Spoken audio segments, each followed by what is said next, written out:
My name is Caitlin Mayo, and I'm a senior program officer at the Crimson Bridge Foundation, which is a private foundation located in the DC area. As a foundation, we invest in a few specific program areas, one of which is Catholic education.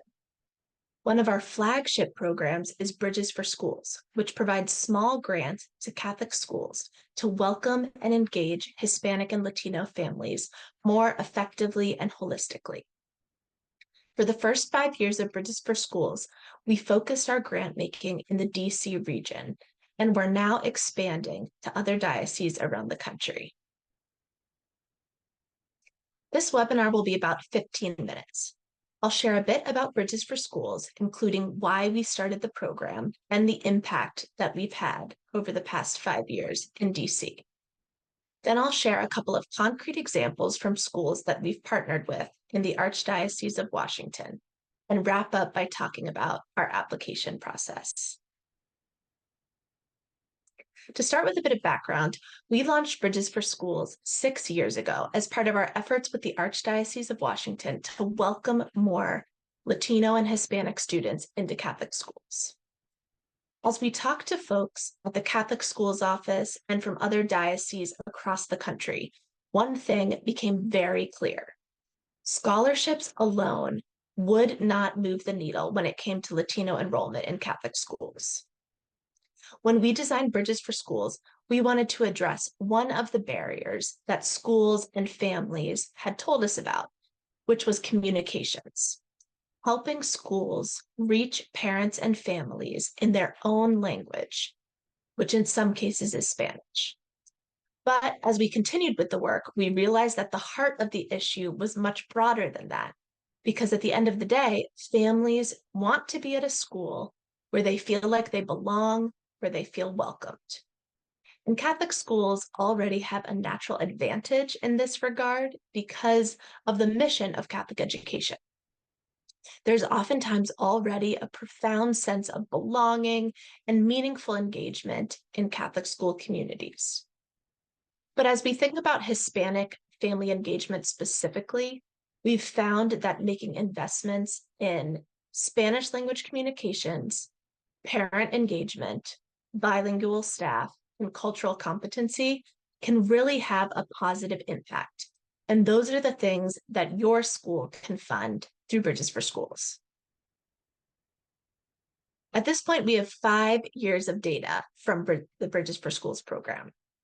We've worked with more than 40 schools in the Archdiocese of Washington, the Diocese of Arlington, Virginia, and the Archdiocese of Philadelphia. And a vast majority of those schools have increased their Hispanic enrollment. This increased enrollment is great, but even more important, I think, is the anecdotal feedback that we get from school leaders about how making even small changes can make a big difference. Things like principals noticing that more parents are showing up for school events or parent-teacher conferences, or parents mentioning that they really appreciate the effort that the school puts into communicating with them. Those are the things that really contribute to retention and a positive experience for families, and hopefully a positive experience that they then share with other parents and families in their communities who might be interested in a Catholic education. Another data point I want to mention is that a vast majority of schools participate in the program for more than 1 year. And we actually have 9 schools that have received funding for 4 or 5 years. We know that this work takes time, and we want to accompany schools on their journey.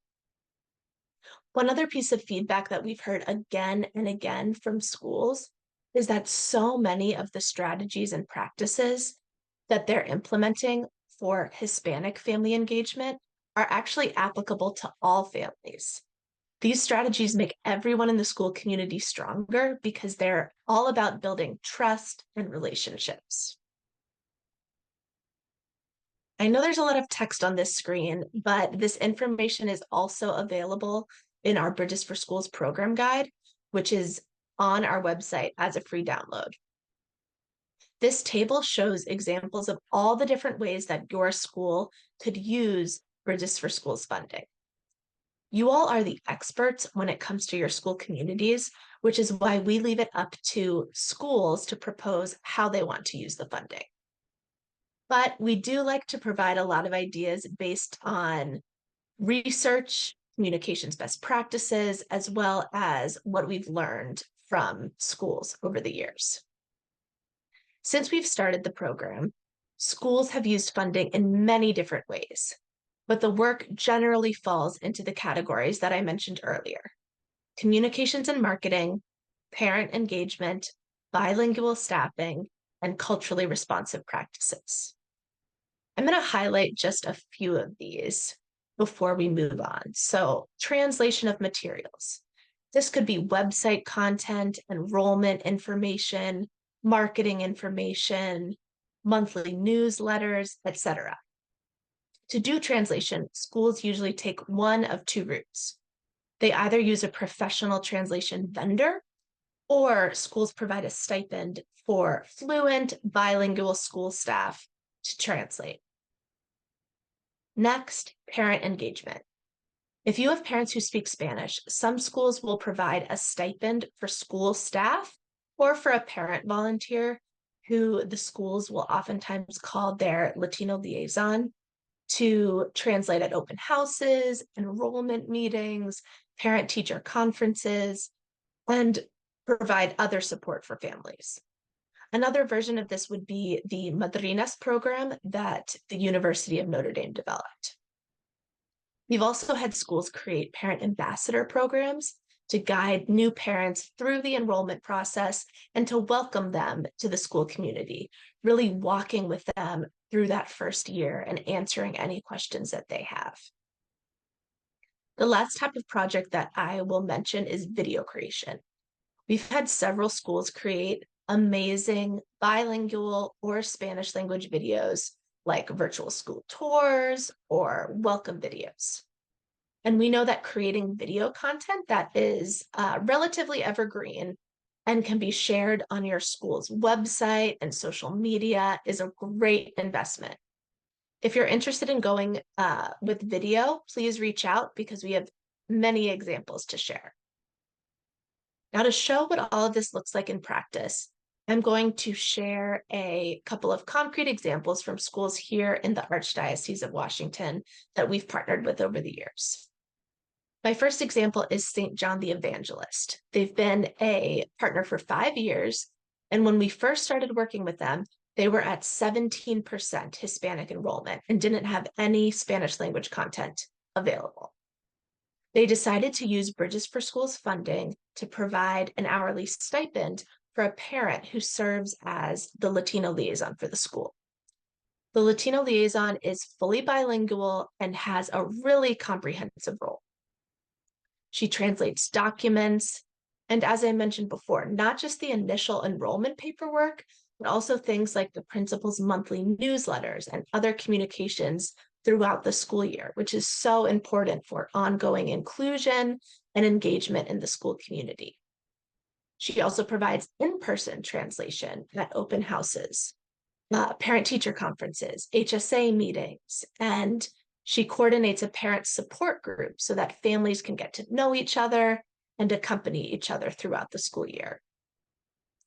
Another best practice that St. John's has implemented is that every semester, the school leaders and the pastor meet with all the Spanish-speaking families at the school to make sure that they have access to everything that they need to support their children's education.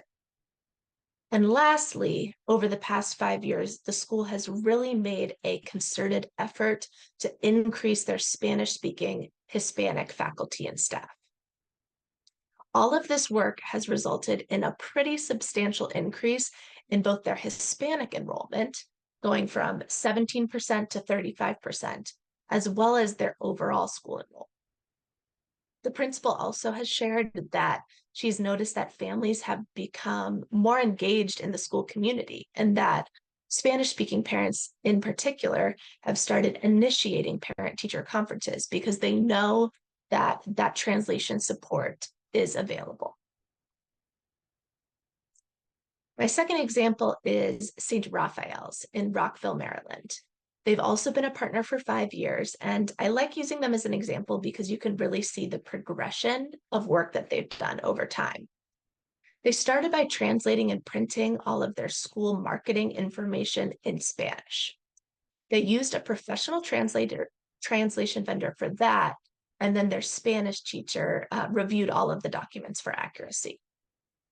The next year, they provided a small stipend to a few bilingual parents who went to the parish and spoke about the school at the Spanish language mass and distributed the new materials. The school immediately got positive feedback from families that parishioners felt more welcome at the school. In 2020, St. Raphael's decided to use the Bridges for Schools grant to create a virtual school tour to help with enrollment during the pandemic. They had a professional vendor produce 2 versions of the video, one in English and one in Spanish. That video lives on the homepage of their website, and it's really a great introduction to the school for parents who want to learn more. Their Hispanic enrollment is now at 26%, and this year they're adding a study unit on Our Lady of Guadalupe to the school curriculum. That's just one example of how a school can incorporate and honor the culture of their students and families into the classroom. Moving on to the grant process itself. We try to keep things as simple as possible because we know schools are always busy and we don't want our process to be a barrier to entry. We have an online portal where we accept applications. We accept proposals on a rolling basis over a few months, typically April through July. The exact proposal deadline depends on whichever diocese your school is in. We review proposals within a month, and then your school can accept to receive the funding if approved. You have the entire school year to implement your projects, and then final reports are due in a year's time. So typically spring, summer of the following year. For the final report, we ask for a couple of paragraphs updating us on your progress, as well as an updated budget to confirm that grant funds have been expended. What do we look for in the application? We really encourage schools to keep their responses simple. We are not looking for long essays. We're just looking for enough specifics to get a sense of the project and the work that you're proposing. The main questions that you'll need to respond to are a summary of the proposed project. Just give us a couple of paragraphs for that. And what do you anticipate being the results of your project? So, for example, does your school have a specific goal when it comes to Hispanic enrollment? Or are you more interested in increasing parent engagement or having more families attend your open house? We also have the project budget. We have a template that you can use for that, and it is okay if the budget shifts a bit over the school year. We don't expect you to be able to predict exactly how much everything will cost. We're just looking for estimates. And on that budget, you're simply showing how your school will use the Bridges for Schools grant. And if your school is able to contribute any revenue to the project, please include that. It's helpful for us to see. As I wrap up, I wanted to share that the foundation created something new last year to honor the schools that we've partnered with since the program was founded in 2018. The award of distinction is given to schools to signal their commitment to welcoming and engaging families in their school communities. It's our way of shining the light on these schools and acknowledging all of the time and energy that they've put into this work over the past 5 years. Last year, 8 schools in the Archdiocese of Washington received the award of distinction and were able to add this seal to their website. Crimson Bridge staff are available to answer any questions that you might have about Bridges for Schools. Here is the contact information for the foundation, as well as the link for our Bridges for Schools program guide, which is also available as a PDF on our website in the Publications tab.